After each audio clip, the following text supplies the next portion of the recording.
तो अब हम कर रहे हैं क्वेश्चन नंबर 18 और क्वेश्चन नंबर 18 में पूछ रखा है इसने कि find the equation of a line parallel to the line 2x plus Y minus 7 is equal to 0 and passing through the point of intersection of the line x plus Y minus 4 is equal to 0 and 2x minus Y is equal to 8।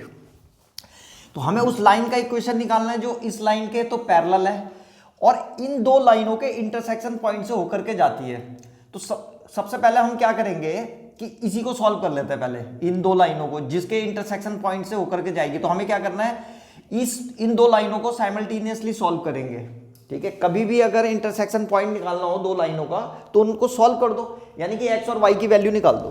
तो सबसे पहले हम इन दोनों लाइनों को ही solve करके x और Y की वैल्यू निकाल रहे हैं। तो कैसे कर रहे हैं, वो जो पहली वाली इक्वेशन है ये, इसको ऐसे लिख रहा हूं मैं, X plus Y is equal to, इस 4 को उधर भेज देंगे तो ये 4 हो गया, और यहाँ पे ये वाली तो है ही 2x minus Y is equal to कितना दे रखा था 8। इसको ऐड कर देंगे, एडिंग, तो ऐड करेंगे तो 2x और प्लस x कितना हो जाएगा 3x, और यहाँ पे प्लस वाई और माइनस वाई तो ये तो कैंसिल हो गया, और यहाँ 8 प्लस 4 प्लस 8 कितना हो जाएगा 12। x की वैल्यू आ गई, x इज इक्वल टू हो गया 12/3, तो 3 4 जा 12, और इस x इज इक्वल टू 4 को किसी भी इक्वेशन में रख देंगे, इस वाली लाइन इस वाली में रख देते हैं। तो यहाँ पे रखो, x की जगह में 4 रख दो, तो ये जाएगा 4 plus Y minus 4 is equal to 0। तो यहाँ 4 से 4 कट गया तो y इज इक्वल टू 0 आ गया। तो इसका मतलब इंटरसेक्शन पॉइंट आ गया इन दोनों लाइनों का। वो x और y की वैल्यू थी, तो x कितना आ गया हमारे पास, x आ रखा है 4 और y इज इक्वल टू 0, तो इंटरसेक्शन पॉइंट आ गया 4 0। अब निकाल रहे हैं इस लाइन का स्लोप, तो इसको लिखो 2x plus Y minus 7 is equal to 0। तो y की वैल्यू चाहिए होती है हमको, तो इन दोनों को साइड ले जाओ, तो y इज इक्वल टू हो जाएगा ये हमारे पास माइनस 2x प्लस 7।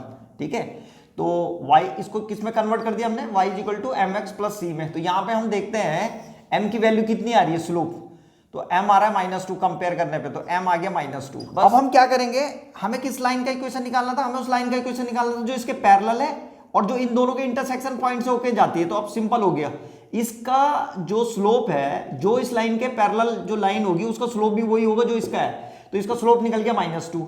तो अब हमें उस लाइन का इक्वेशन निकालना है जिसका स्लोप -2 है और जो इन दोनों के इंटरसेक्शन पॉइंट यानी कि 4 0 से होकर के जाती है। तो स्लोप पॉइंट वाला फॉर्मूला लगा देंगे, तो रिक्वायर्ड इक्वेशन जो है हमारे पास वो आ जाएगी हमारे पास रिक्वायर्ड इक्वेशन। कौन सा वाला फॉर्मूला लगेंगे, y minus y1 is equal to m और x माइनस x1।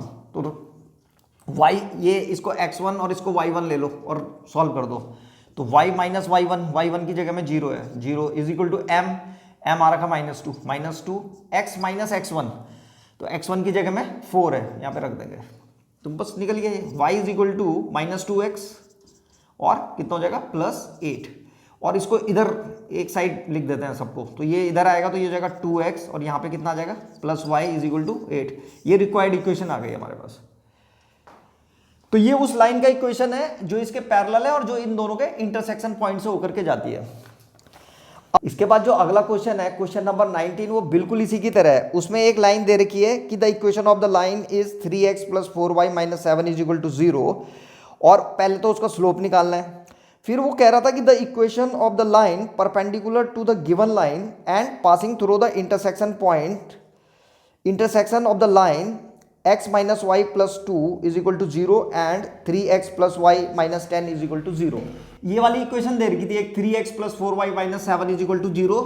तो इसमें सबसे पहले हमें इसका स्लोप निकालना था फर्स्ट पार्ट में, तो फर्स्ट पार्ट में स्लोप निकाल देंगे। स्लोप निकालने के लिए क्या करेंगे, इसको y is equal to m x plus c में कन्वर्ट करेंगे। तो y is equal to m x plus c में कन्वर्ट करने के लिए 3x को और 7 को साइड ले जाओ, तो ये हो जाएगा 4y is equal to -3x और +7, तो y इज इक्वल टू जाएगा -3/4x और +7/4। इससे कंपेयर करेंगे इसका, तो m आ गया, इसका स्लोप कितना आ रहा है, m1 से दिखा रहा हूं मैं, इसका m1 आ गया -3/4। अब ये पहला पार्ट तो हो गया। दूसरे पार्ट में वो कह रहा था कि उस लाइन का इक्वेशन निकालना है जो इसके परपेंडिकुलर हो, तो जो लाइन इस लाइन के परपेंडिकुलर होगी उसका स्लोप कितना होगा, m2 मान लेते हैं, और m2 इज इक्वल टू हो जाएगा इसका रेसिप्रोकल 4/3 और माइनस का साइन हट जाएगा, +4/3 आ जाएगा।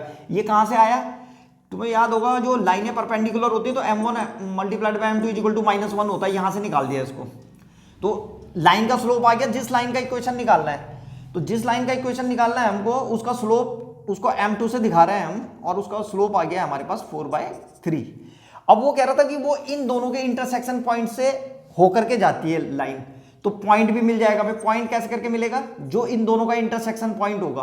तो इन दोनों के इंटरसेक्शन पॉइंट को निकालने के लिए हम क्या करेंगे, इस इक्वेशन को सॉल्व कर देंगे, दोनों इक्वेशनों को, जैसे अभी हमने इससे पहले वाले क्वेश्चन 18 में किया था। तो वो पॉइंट मिल जाएगा और फिर उसके बाद स्लोप पॉइंट वाला फॉर्मूला लगा करके सॉल्व कर देंगे।